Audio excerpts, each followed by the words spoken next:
Înțeleg perfect de unde și-a denumirea asta de Perla Adriaticii. De mult timp mi-am dorit să ajung aici, încă din 2022 când am mai venit în Croația. Am dat colțul după autobuz și am rămas mască, priviți un pic. Și nu mă mai pot sătura de el, pentru că oriunde mergi găsești câte o clădire interesantă. Cam asta am reușit să găsesc. Nu e ideal, dar nu e nici de lepădat. Apa chiar e rece aici. Bună dimineața, vă zic din nou, în această minunată zi de vară. O să luăm tot orașul vechi la picior. Asta o să fac în prima parte a zilei. O să luăm toată cultura și vibe-ul orașului, să-l vedem cum se compară cu celelalte orașe din Croația pe care le-am mai vizitat. Iar după amiază o să luăm autobuzul, mergem către o plajă în afara orașului și sper că o să găsesc ceva mai, un pic mai sălbatic, un pic mai neamenajat și nu cu așa de multă lume. Cam ăsta e planul astăzi. Ce să mai, ne punem în mișcare și ne vedem jos în oraș.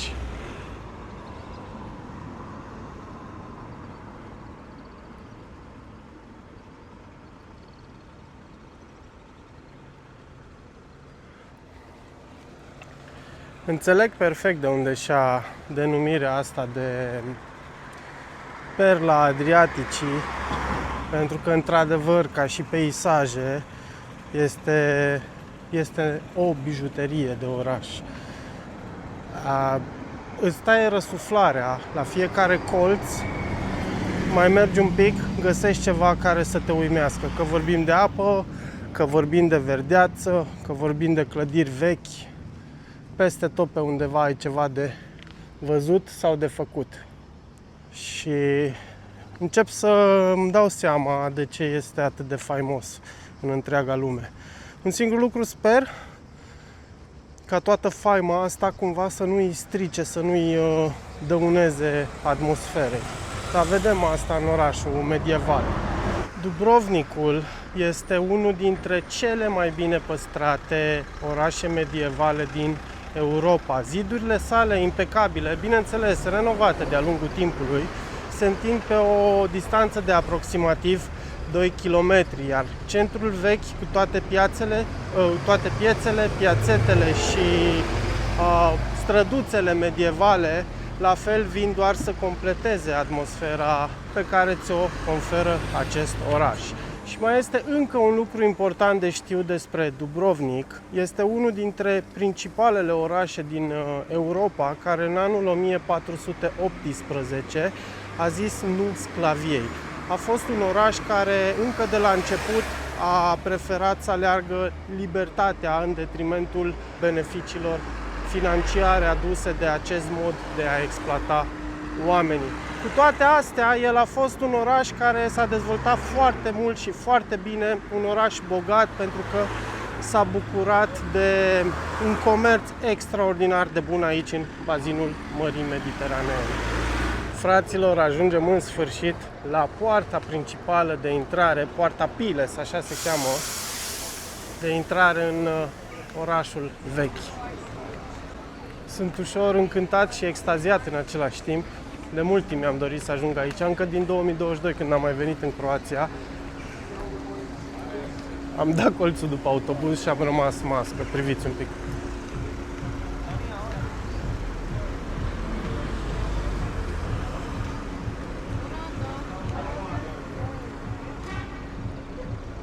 Da, nu degeaba este mega cunoscut și renumit.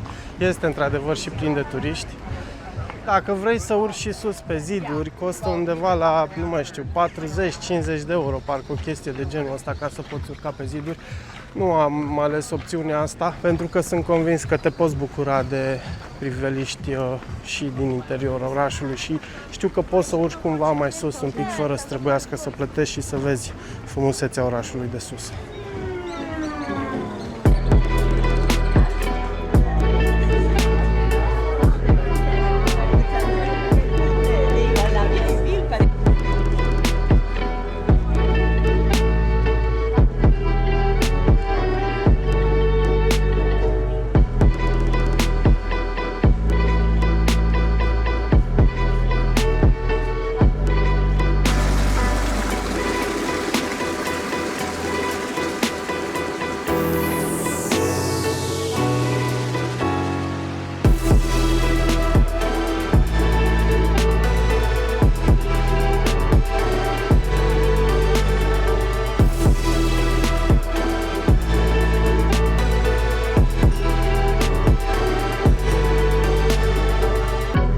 deja de vreo 40-45 de minute în oraș și nu mă mai pot sătura de el, pentru că pe oriunde mergi găsești câte o clădire interesantă sau câte o străduță ca asta așa, după care mai vezi și anumite, îți aduce aminte anumite secvențe din film, unde au fost filmate.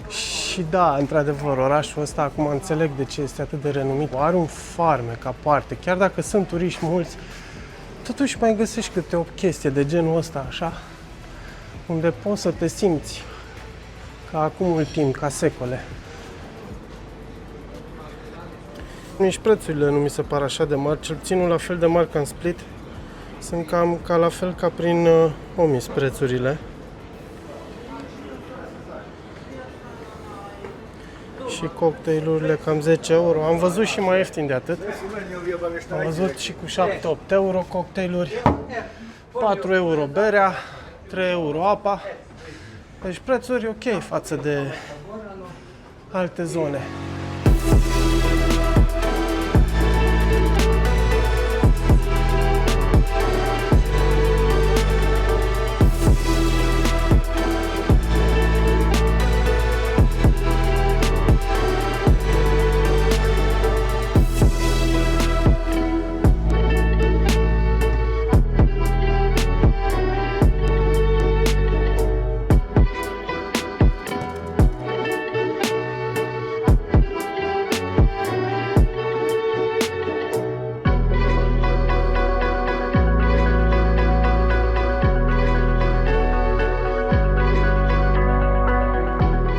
Ca în tot Dubrovnikul, scări, fraților. Scări peste scări peste scări. Mai exact, 6234 de scări în tot orașul vechi. M-am gândit să schimb un pic planul înainte să plec spre plajă. O să merg până la Fort Lubjenic, pentru că știu că de acolo ai o priveliște extraordinar de frumoasă asupra zidurilor cetății. Și vreau să văd și zidurile respective, pentru că simt că orașul ăsta merită așa ceva. Pentru că mi-a oferit o zi splendidă până la ora actuală. Și bineînțeles că nimica nu putea fi ușor, adică dacă vrei să urci la fort, clar, trebuie să mergi pe trepte. În schimb, ia uitați ce golfuleț frumos și drăguț am găsit chiar aici. Și nici măcar nu este atât de plin de lume.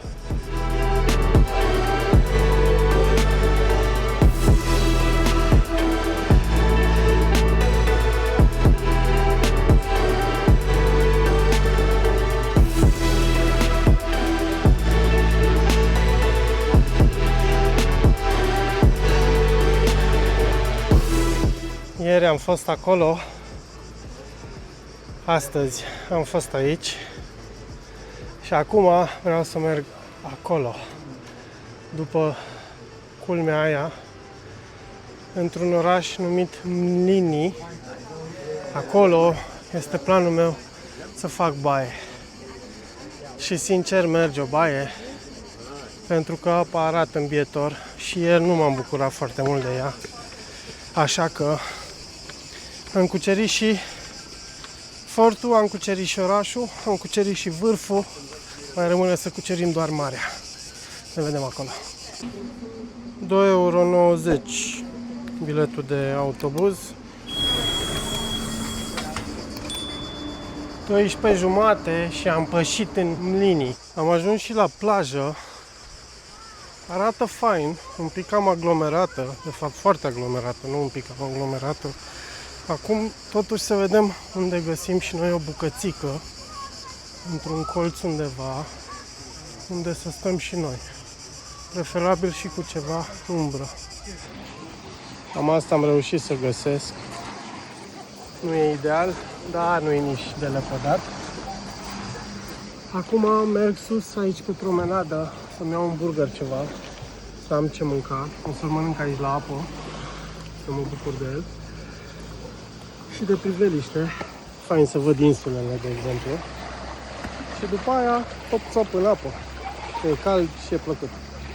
Ca de obicei mi se pare rece apa când intru prima oară în ea. Da, te obișnuiești ușor. Se adâncește destul de repede. Să luăm și primul dip. Îmi retrag cuvintele. Apa chiar e rece aici, în golful ăsta, nu știu de ce, dar nu e deloc caldă, adică prea mult nu poți să stai. Dar nu e, cred că nici atât de multă lume în apă, totuși. 5-10 minute și te cam ia cu... Da, nu chiar plăcut. Până acum, apa cea mai caldă a fost în Omis. Și acolo, dar acolo era ok, puteai să stai, chiar m-am bălăcit destul de mult. Aici, nu știu, ori am prins o zonă cu apă mai rece, ori pot să-mi dau seama care e faza. Dar e destul de rece, mai rece și decât în Split. Are undeva la 20 de grade, aș zice. Ținând cont că e Toyo Valley, nu prea. Da, păcat. Ora 5 și ușor încheiem și noi ziua. Mai avem vreo 30 de minute până în Dubrovnik și vreo încă 30 de minute până ajungem la cazare. Ziua de astăzi a fost așa un fel de 50-50. Dacă prima parte a zilei a început superb cu orașul vechi al Dubrovnikului, cu centrul vechi de acolo, un oraș care m-a lăsat mască, un oraș care mi-a plăcut foarte mult. Totuși, partea a doua a zilei nu pot să zic că a fost neapărat pe placul meu. Chiar dacă plaja de aici din Mlini este superbă ca și peisaj, păi era destul de rece. Nu mă așteptam ca în luna iulie, la mijlocul lunii iulie, de fapt trecut de mijlocul lunii iulie, să fie chiar atât de rece apa. Mai era pe aici pe acolo câte un pâlc de apă mai caldă, dar nu destul de caldă și oricum foarte puțină. Overall rece și nu m-am putut bucura extraordinar de mult de apă. Acum, nu știu, mâine planul meu este să iau un ferry și să mergem un pic pe insulele înconjurătoare Dubrovnikului. Sper totuși acolo apa să fie mai caldă și să mă pot bucura mai mult de ea. Dar asta rămâne de văzut mâine, mai ales că prognoza meteo arată mâine ceva ploi. Eu totuși rămân optimist și zic că nu o să fie neapărat chiar așa. Cam asta în mare cu ziua de astăzi, una peste alta, o zi cu bune și cu rele, dar nu, o zi faină per total. Până mâine nu mai rămâne să vă zic decât numai bine și ne vedem mâine.